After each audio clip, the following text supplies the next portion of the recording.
In this video, I'm going to show you how to upgrade your Claude AI plan.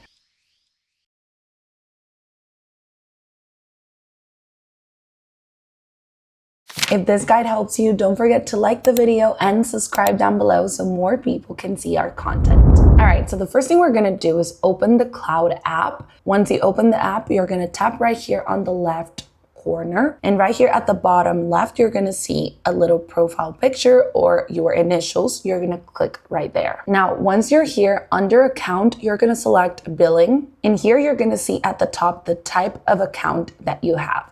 So in my case, I have the free plan, but if I want to upgrade it, I'm going to simply tap right here on upgrade, and it's going to show me all the different plans that Claude has. If you want the pro version, it's going to be $20 a month, or you can save 10% if you want to pay it annually. So I'm going to select get pro plan. And the great thing is that if you do it on your phone, you can simply pay with Apple Pay if you have an iPhone.